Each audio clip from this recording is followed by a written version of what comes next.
Welcome back, students. This is Module 5.4.3, Fungal Taxonomy 1. Now, taxonomy in fungi is based upon how the fungi produce sexual spores, how they sexually reproduce. And we'll show you 3 different mechanisms, and there'll be 3 different groups with those mechanisms. And we'll show you a 4th group that doesn't reproduce sexually, and so they're grouped as a group by virtue of that trait. Now, if we're going to talk about spores, we better tell you what they are. A spore is typically single-celled, very small. Sometimes it can have a few cells, so it can be multicellular as well. But it's a single-celled resting structure that has a protective spore coat, and it can germinate and start a hyphae. And hyphae will produce mycelia through mitosis. Now, the phyla in kingdom fungi have a common suffix. This is very good for students because it's standardized. You remember the suffix, and you remember more than half the name right there. And the suffix is omycota. So you should learn that right now. Mycota, it comes from the same root mykotos, which means fungus in Greek. And so remember that. So let's look at our first of 4 groups, 4 phyla that we're going to learn. The first of these is called zygomycota. So there's omycota and zyg. And phylum Zygomycota includes the black bread molds, and let's take a look. We can show you, in addition, you need to know a genus underneath this phylum. So a representative genus, I'm going to write over here at the left, is genus Rhizopus, Rhizopus. And because it's a genus, it has to be underlined. That's kind of crooked, but you get the drift there. So make sure you write down genus Rhizopus. And that is a genus of the fungi we see here in the picture on the left and on the right. This is a black bread mold.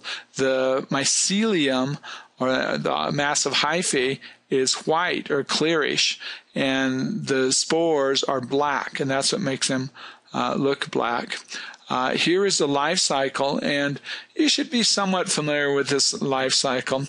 If we start down here in the lower right with some spores, right, they actually germinate and they grow. And as they grow, they create mycelium, and a stolon is a little horizontal structure that grows above the substrate, and it allows the fungus to spread very rapidly in different directions, and it can spread all over the place very, very quickly. So on a single piece of bread, this is how mold can grow all over it so quickly. This is an adaptation for rapid growth to encumber or to claim resources. Of course, so that's the stolon. And then they also create, after they gather a little more nutrition and energy, they'll create these vertical structures, and on the end of them are these structures called sporangia. A spore sac equals a sporangium. Sporangium, and this is asexual reproduction. These spores are asexual. They're genetically identical to the parent hyphae. And, of course, they create spores, and then you can just have this go around and around in an asexual way. And that's what happens a lot. Like if you look up here, that's what's happening there. But we also have a sexual mode of reproduction, a sexual life cycle. And one thing that I should mention that I haven't mentioned yet is that the hyphae of the adult fungus is haploid. That's very different than in an animal. So fungi have a whole different life cycle. And in sexual reproduction, there are 2 mating strains. You might think of them as male and female. We call them plus and minus. And they sense each other chemically, and they'll start to have these bumps that grow toward one another. These bumps grow more and more until they touch, and these bumps are called gammatangia. So the gammatangia fuse, and they produce this zygospore. Now, the zygospore is immature until we have what is called nuclear fusion. You would call this something like fertilization. But these don't really, remember, these are already haploids, so they produce the cells that are going to fuse, what you might think of as gametes, directly by mitosis. And then when they fuse together, they have sexual recombination, and they produce this structure, the zygospore. Notice that is diploid. And so we've crossed this line of ploidy, but almost immediately this fertilized egg, if you want to call it that, this zygote,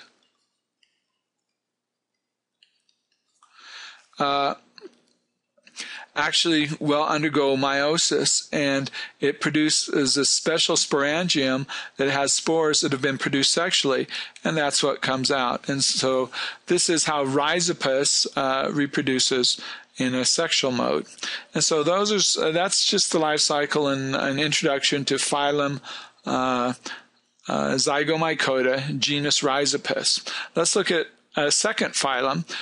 This is phylum Ascomycota. So there's our suffix, the same suffix as omycota, and then it has this prefix ASC. Asco means sac, and so these are called the sac fungi. They produce their sexual spores in structures that are called asci, and so it's really a very good, a very descriptive kind of naming system, so it should make it easy for you. We're going to have you learn the genus Morchella. Morchella is the genus of morels. Morels is a common name of genus Morchella. These are morels, and these are tasty edible mushrooms. If you've ever lived in the Midwest, you may have known that they have morel festivals where they go out and collect morels, that kind of things. Now, morels and this little red cup fungus down here is another member of the Ascomycota. And over here, we have this single-celled example of a member of the Ascomycota. This is yeast.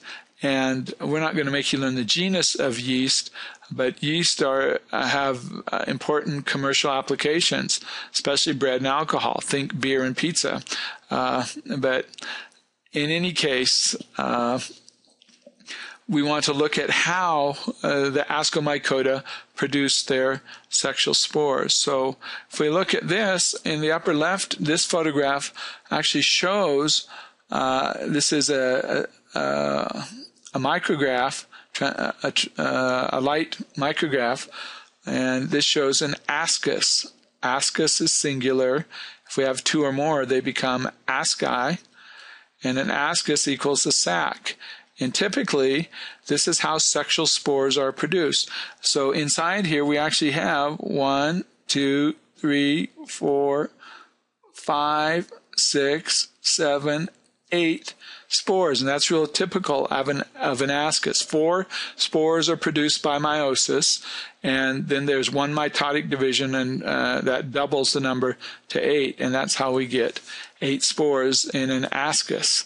And so that's true on the inside surface of the cup. If we go back and we look at the morel, the kind of sponge-like head is covered with these indentations. They're all covered with asci as well. And so that's what these fruiting bodies do. They produce sexual spores. Here's the life cycle. I don't really want to belabor the point too much, but I do want you to note a couple things. That all this time where it's yellow, this is all haploid. The only diploid is right there in the zygote, immediately undergoes meiosis. Also notice from the fruiting body, in this case they're showing a cup fungus, or it could be a morel as they show here, it is produced by a special type of hyphae in which the two mating strains, in this case, are using color instead of plus and minus. Well, actually they still are using plus and minus, but they're color coding it. So the plus strain is pink, the blue strain is minus. They come together and they actually have a fusion of the cytoplasm, but the nuclei remain separate, and it creates dikaryotic hyphae, or hyphae that has nuclei from two sources. And they stay separate, and you can see all the way through here pink and blue strands, and you can see in here that the pink and blue nucleus is there, and it's only, and this happens thousands of times. For every ascus that's produced, you have a fusion, a fertilization event where the red and the blue, or the plus and the minus nucleus, fuses and creates a diploid zygote. And there you go. All right. Let us end this module with that, and we will continue talking about fungal taxonomy in the next module.